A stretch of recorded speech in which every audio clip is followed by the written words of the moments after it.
هاي وحشتوني.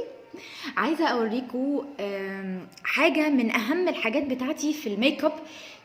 اهمها يمكن في الميك اب مؤخرا يعني ظهرت موضه اسمها تنت. ايه التنت؟ التنت ده مورد خدود ومورد شفايف، بيديكي حمار طبيعي على حسب قوته. يعني هو بيبقى قوي، انت بقى بتحطي منه نقط بيبقى بيدي الوش حمار طبيعي. حطيتي كتير عمل حمار اوفر. بس في كل الحالات انا بالنسبه لي لما بحط بلاشر او بحط تنت بحس ان الموضوع يعني اسمها ايه، يعني بحس انه انا ما بقاش لازم عندي ان انا احط حتى كونسيلر ولا احط فاونديشن. لا خالص، انا بالنسبه لي خلاص انا كده وشي بقى حلو، وشي كده بقى مورد، وشي بقى حلو. ودي اكتر حاجه انا اعتمدتها في الميك اب اليومي بتاعي. اكتر حاجه يعني انا دلوقتي بقى الميك اب اليومي بتاع الشغل ما بقاش فيه نهائي يعني فاونديشن ولا كونسيلر. انا كنت لا يمكن انزل من غير كونسيلر، بس دلوقتي التنت بقى هو اهم حاجة عندي. التنت انواعه كتير واسعاره كمان اكتر.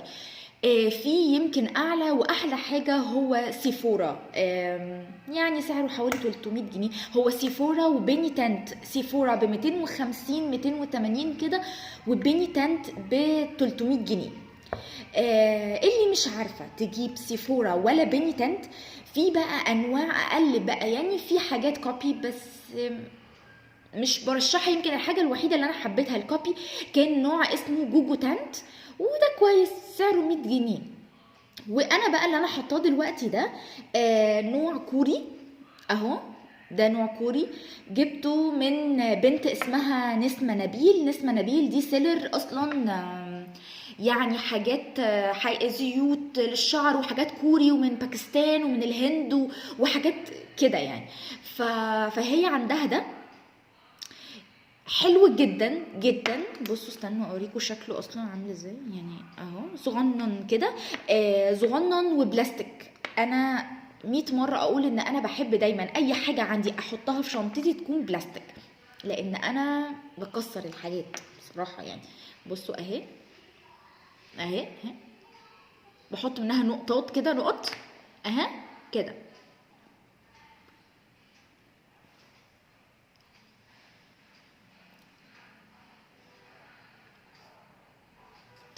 كده. هو ده اخرها يعني. انا كمان بحب التنت يبقى اخف شويه، بس يعني اهو ادي يعني كده حسيت ان انا وشي ورط شويه بقى فيه دمويه يعني. غير كده بحطه على خدودي. بس النوع ده بينشف بسرعه، يعني بينشف عشان يثبت بقى مده طويله. هو بينشف بسرعه جدا. فانا ما ينفعش مثلا ان انا احط نقطه هنا ونقطه هنا وبعدين ادمج ده وبعدين ادمج ده. انا على ما اجي للخد التاني هيكون نشف خالص، ويصعب تماما دمجه تماما. يمكن لما باجي مثلا احط نقطة منه ونقطة كريم بيندمج بسرعة وبعدين ينشف. لكن لو حطيته مثلا من غير كريم او من غير فيكس بلس او من غير حاجة بينشف وبيصعب دمجه. ثباته حلو قوي قوي. انتوا عارفين الحاجات الكوري مبدعين ما شاء الله، مبدعين في المنتجات. ف يعني بصوا انا ده حبيته قوي قوي. وفي طبعا درجات تانية، يعني هو مش احمر بس. انا عن نفسي بحب التنت الاحمر جدا، لكن في درجات تانية، في حاجات على بينك، في حاجات على الوان خوخي، في روز فاتح كده، في فوشيا. لكن انا بفضل الاحمر. يعني الاحمر بيحسسني ان انا وشي فيه دمويه طبيعيه كده شويه. ايه تاني؟ عندي بقى تنتات كتير جدا. انا ممكن اعمل لكم ريفيو عن كل التنتات بتاعتي، بس ده من احلى التنتات اللي انا بصراحه حبيتها يعني، وبقى دايما معايا في الشنطه يعني دايما بحبه قوي. هنزل لكم اللينك بتاع نسمة نبيل عشان تدخلوا يعني تتفرجوا عندها. ده سعره 110 جنيه، بس 110 جنيه.